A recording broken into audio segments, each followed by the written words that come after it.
Army Chief General M.M. Narvane arrives in Ladakh to review overall military preparedness and ground situation at the LAC. Interacts with soldiers at the military hospital in Leh. Army Commanders Conference reviews operational situation on both the northern and western fronts.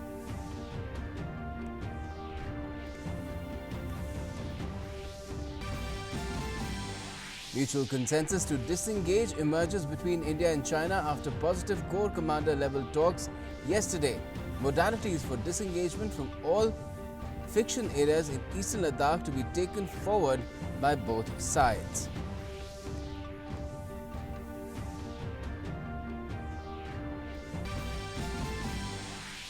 External Affairs Minister addresses virtual RIC meeting, says challenge today is not of concepts and norms but equally of their practice. Russian Foreign Minister hopes India-China LAC situation gets resolved peacefully.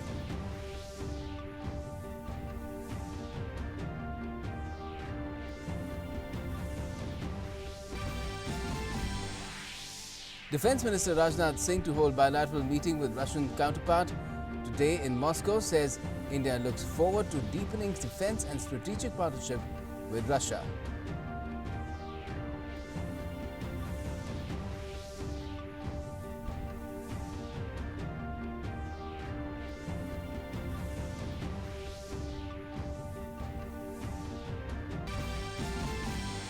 Strong policy measures by government and RBI in a calibrated manner begins reinvigorating the economy. Economic indicators in agriculture, manufacturing and services sectors, along with monetary indicators, show increase in economic activity.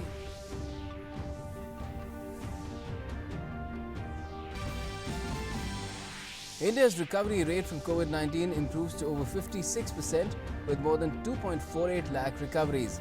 Active cases rise to 1.78 lakh with 14,000 fatalities. Global cases rise over 91 lakh with 45 lakh recoveries and 4.7 lakh fatalities.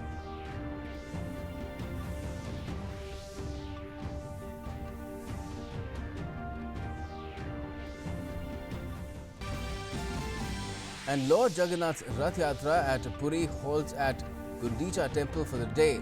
Rath Yatra also underway at Jagannath Temple in Ahmedabad after Gujarat High Court's nod.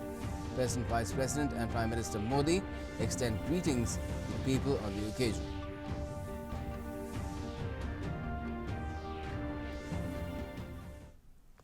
Namaskar, you're with the latest here on DD News and DD India. I'm Gautam Roy.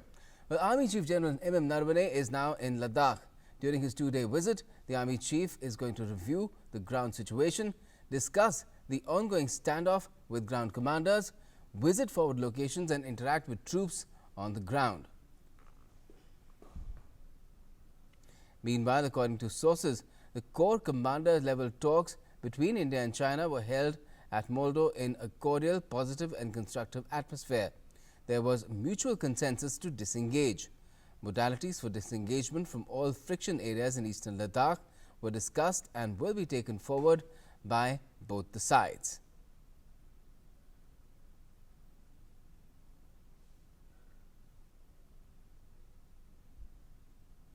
Let me go across to my colleague Amritpal Singh, who's on the ground in Ladakh, keeping a tabs on all the movements that are going on and the visit of the Army Chief as well. First, in terms of what was agreed at the Corps Commander level meeting, Amrit, it was an 11-hour meeting. Disengagement is what is being specified by sources. Now, what indications are we getting of that disengagement agreement working on the ground today? Anything happening today itself?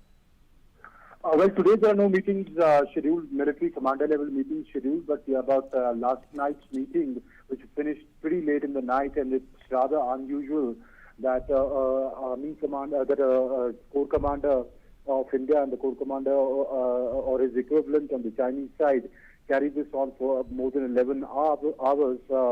Gautam, but sources tell us that it happened in a very cordial atmosphere. Of course, the disengagement process was the main thing that was discussed between the two commanders. India insisted for a roadmap.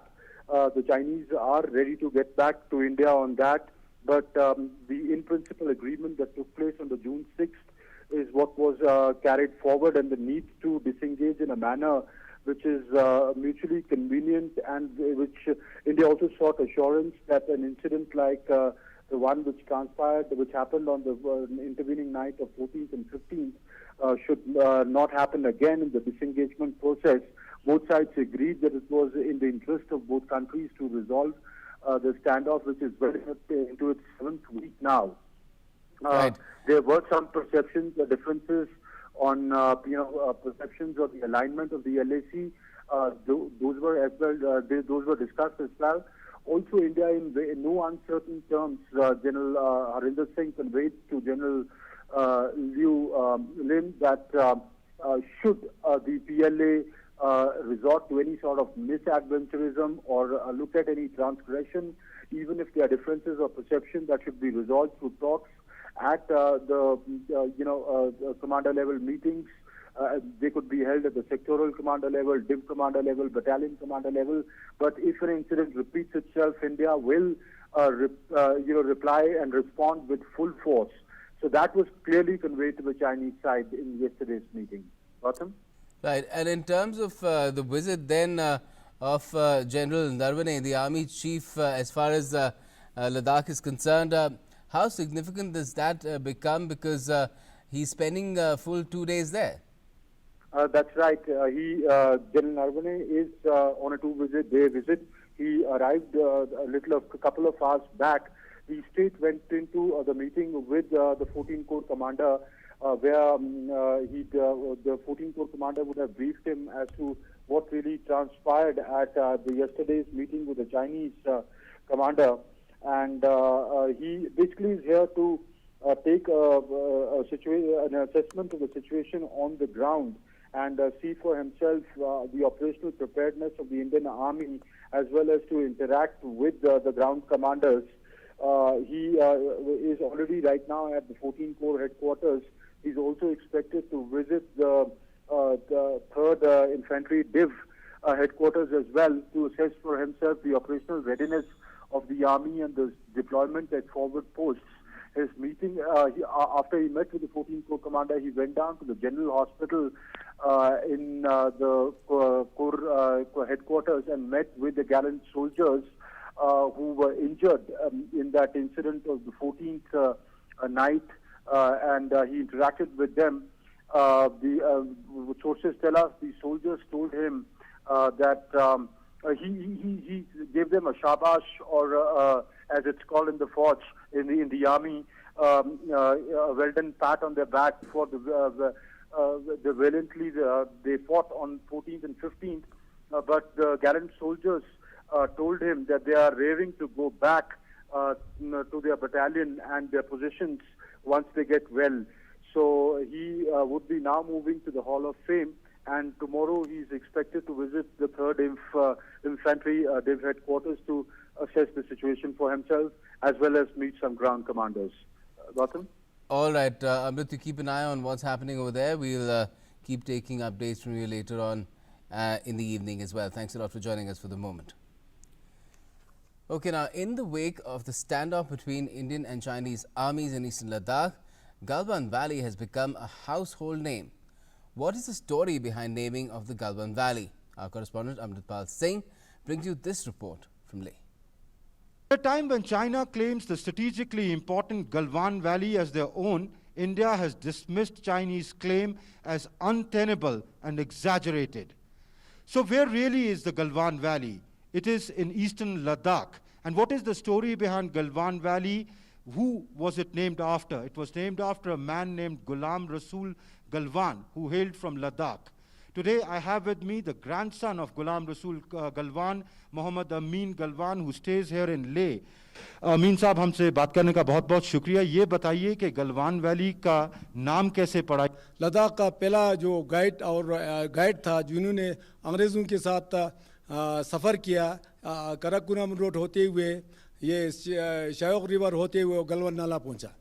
तो गलवान नाला जो ही वो पहुंचा तो उनका काफ़िला जो ना mister सरफरान young husband, mister डेमोर और लिटिल डील जो ब्रिटिश गवर्नमेंट का एक फेमस एक्सप्लोरर और टेकर है, उन्होंने ले में आके एक लद्दाखी एक गाइड को ढूंढना शुरू किया, मगर गलवान रसूल ने बोला कि मैं आप लोगों को रास्ता निकाल के आप पाई तकमुल तक पहुंचाऊंगा। तो रसूल गलवान वहाँ से जाके रास्ता का सुराग निकाला और उन काफिला को सही सलामत मंजिल मकसूद तक पहुंचा। आज की डेट में चाइना ये कह रहा है कि गलवान वैली जो कि आपके दादाजी के नाम पर पड़ी वो चाइनीज़ है। क्या ये सच है, ये झूठ है, इसकी क्या हकीकत है? ये तो आप लोगों सबको बाखूबी मालूम है कि अगर आप रिकॉर्ड ढूंढेंगे, अगर आप कहीं से पता करेंगे, ये नाला जो ना हमारा है, हमारा था, हमारा है, हमारा रहेंगे। The servants of the sahibs, इस किताब में आपके दादाजी का जिक्र है, गुलाम रसूल गलवान, ये पहले लंदन से प्रकाशित हुई थी। क्या लिखा है इस किताब? तो इस किताब में अपना इवेंट लिखा है, कहाँ कहाँ गया और जो गलवान नाला का जो वाक़ा है कैसे लगा, वो यहाँ का लद्दाख का एक मशहूर राइटर है अब्दुल गनी शेख, उस किताब में जो कि सेंट्रल एशिया तिब्बत और वो लद्दाख सकाफत में उसमें साफ तौर पर जिक्र किया हुआ है कैसे उसको इसका लक़ब मिला है। शुक्रिया हमसे बात करने के लिए अमीन साहब। So clearly Muhammad Amin Galwan, the grandson of Ghulam Rasul Galwan, the man after whom the Galwan Valley is named, is telling us that Galwan Valley was always a part of India. With cameraman Sumit Naudyal, Amritpal Singh, DD India, Ladakh. That's as far as the Chinese claim goes. Now, Jammu and Kashmir DGP Dilbag Singh has said that Pakistan is trying to send more Jaish-e-Mohammed and Lashkar-e-Taiba terrorists to Kashmir through Nowshera, Rajouri, Poonch and Kupwara Keren sectors. He said that the border and hinterland grids are alert and are working in coordination. Pakistan की तरफ से और भी कोशिशें हो रही हैं कि जैश ए मोहम्मद के और कार्डर्स और लश्कर तौबा के और कार्डर जो हैं कश्मीर के अंदर भेजे जाएं। उसके लिए चाहे उनको आईबी सेक्टर का इस्तेमाल करना पड़े जम्मू में, जहाँ फिर रजौरी पुंछ के सेक्टर में कल परसों से भी नौशहरा सेक्टर फिर से बहुत एक्टिव चल रहा है। नौशहरा सेक्टर में अभी एक हफ्ते से थोड़ा टाइम पहले ही एक आतंकियों का 3 का ग्रुप मारा था जो इन्फिल्ट्रेट करके आ रहा था। कुपवारा का केरन और बारामूला सेक्टर में जबरदस्त कोशिश चल रही है कि उस जगह पर सीज फायर वायलेशंस की आड़ में और आतंकियों को इस तरफ भेजा जाए। वहाँ भी आर्मी इनकी कोशिश जो इस तरह की उनको नाकाम कर रही है। तो हमारी border grid and hinterland grid दोनों ही तालमेल के साथ काम कर रही हैं और मुझे उम्मीद है कि आने वाले टाइम में इसमें और कामयाबी हासिल होगी। Now, there are also reports that terrorists of EAM are again planning to implement IED-based incidents against security forces, and the security forces are fully alert. See, they've always been planning to go in for some big action. You remember 28th of last month we were able to neutralize a very big vehicle-borne IED in Pulwama district. That was meant for an attack on the security forces. Luckily, our alert forces on ground, police, CRP, army together were able to detect it and neutralize the threat. We have reports that the militants are again, especially Jaish-e-Mohammed is again planning to have some big IED incident somewhere against the security forces or any other incident directed against the security forces. We are exercising full restraint and full alert at all the levels. So I'm sure our alert troops would be able to take care of those designs. Now, Raksha Mantri Rajnath Singh is on a 3-day visit to Russia. The Raksha Mantri will hold bilateral talks with his Russian counterpart in Moscow today. Both the leaders are looking forward to deepening defense and strategic partnership with Russia. India-Russia defense and strategic partnership will figure prominently during the bilateral talks.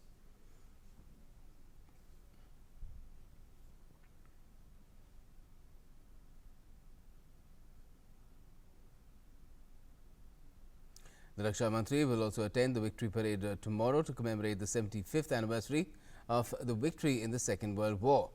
The parade is organized to honor the heroism and sacrifices made by Russian and other friendly people. A tri-service 75-member Indian military contingent will also participate in the Victory Parade along with Russian contingent and other invited contingents. The Indian participation in the Victory Day Parade will be a mark of tribute to the great sacrifices made by Russia and other nations in the Second World War, in which Indian soldiers also participated and made the supreme sacrifice.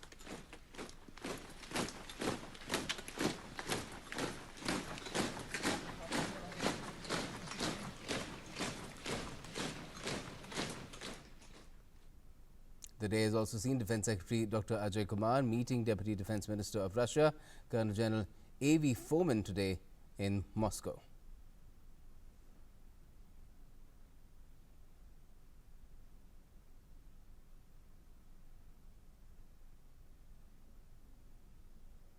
And in related news, in an address at a virtual conference of the Russia-India-China Trilateral, External Affairs Minister Dr. S. Shankar underlined the need for recognizing legitimate interests of partners in a multilateral setup and following ethos of international relations. His comments in presence of Chinese Foreign Minister Wang Yi came in the midst of an escalating border row between India and China following killing of 20 Indian soldiers in the Galwan Valley clash. Last week, India termed the killing of Indian soldiers a premeditated and planned action by the Chinese troops.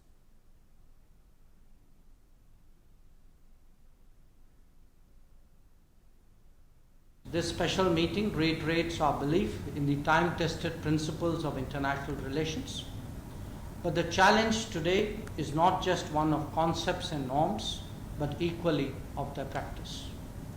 The leading voices of the world must be exemplars in every way, respecting international law, recognizing the legitimate interests of partners, supporting multilateralism, and promoting common good are the only way to build a durable world order. The External Affairs Minister also spoke about the need for reforming the United Nations so that it can represent the current reality of the globe. When victors met to fashion the ensuing global order, the political circumstances of that era did not give India due recognition. This historical injustice has stood uncorrected over the last 75 years, even as the world has changed. Therefore, on this momentous occasion, it is important for the world to realize both the contribution that India made and the need to rectify the past. But beyond history, international affairs must also come to terms with contemporary reality. The United Nations began with 50 members. Today it has 193. Surely, its decision making cannot continue to be in denial of this fact. We, the RIC countries, have been active participants in shaping the global agenda. It is India's hope that we will also now converge on the value of reformed multilateralism. The Russian Foreign Minister Sergei Lavrov also expressed the hope that India and China LAC situation gets resolved peacefully through diplomatic means. This is the best way to solve the problem, to apply diplomacy, not political, not military force. So everyone should sit at the table and negotiate.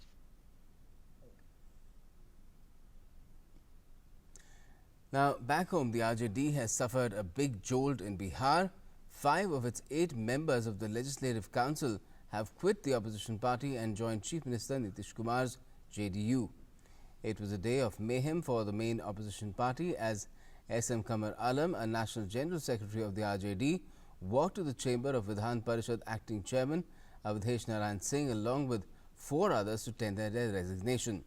The other MLCs who resigned are Sanjay Prasad, Radha Charan Seth, Ran Vijay Kumar Singh and Dilip Rai. The acting chairman said the 5 MLCs have been recognized as a separate group, the merger of which into the JDU has been approved. Further, senior leader Raghuvansh Prasad Singh, one of its founding members, also resigned as a national vice president. Let me now go across to Ajay Kumar joining us from Patna on this developing situation. Ajay, just get us the latest in terms of what this means for the shifting political equations in Bihar, which is not too far off from the assembly elections as well.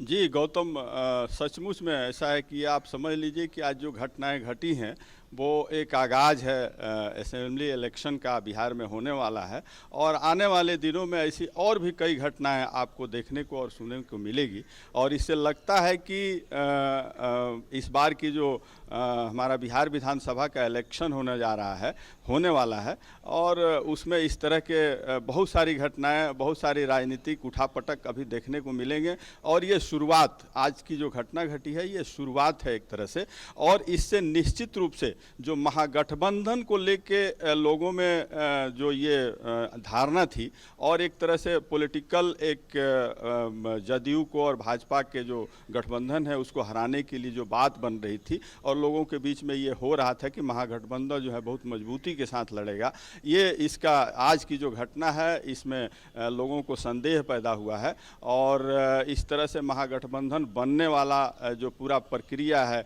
इसमें कई तरह की जो दल हैं छोटे छोटे उनके सामने भी ये सवाल खड़ा हुआ है और ये आज की जो घटना घटी है उसमें आने वाले दिनों में एक राजनीतिक रूप से इसका बहुत प्रभाव पड़ने वाला है।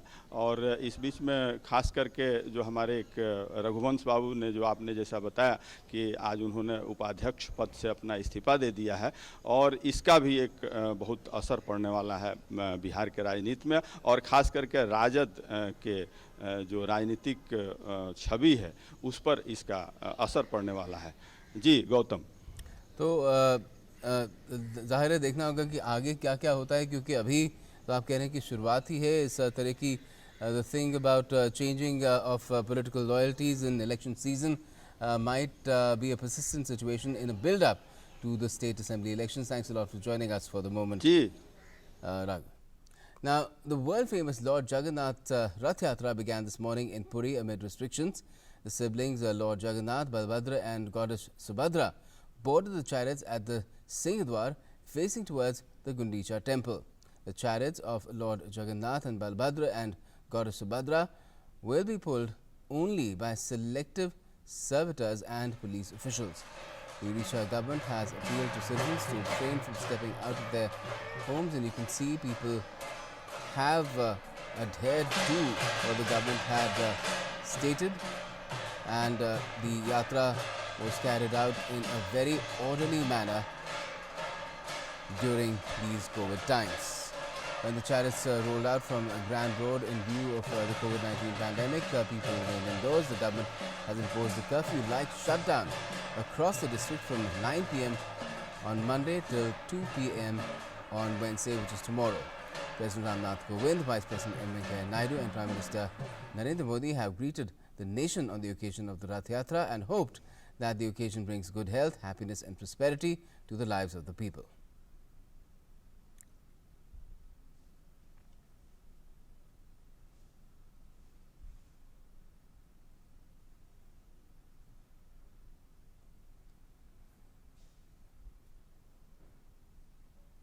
And Lord Jagannath Rath Yatra also began at Jagannath Temple in Ahmedabad with restrictions.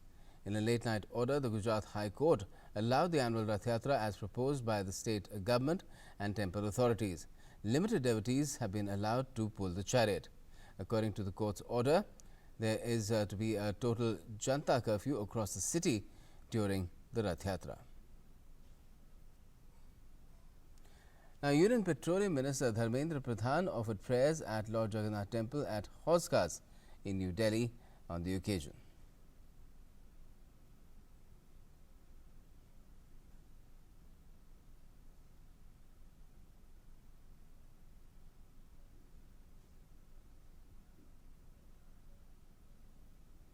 ये परम सौभाग्य की दिन है। महाप्रभु की रथ यात्रा आज पुरी में एक विशेष परिस्थिति में विशेष तरीके में संपन्न किया जा रहा है। हम लोग सब महाप्रभु के पास ऋणी हैं, महाप्रभु के पास समर्पित हैं। उन्होंने अपना दर्शन आज भक्तजनों को दिया है। मैं इस संकट की घड़ी में भगवान के पास प्रार्थना करता हूं कि भगवान सबको शक्ति दे, आशीर्वाद करे। इस कठिन परिस्थिति में हम लोग आगे निकले। जय Jagannath.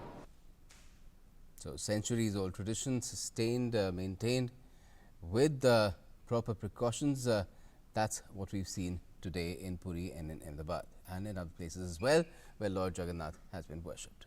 That's all we have at the moment in this edition of the news, but the latest continues right here on DD India and DD News. Stay tuned.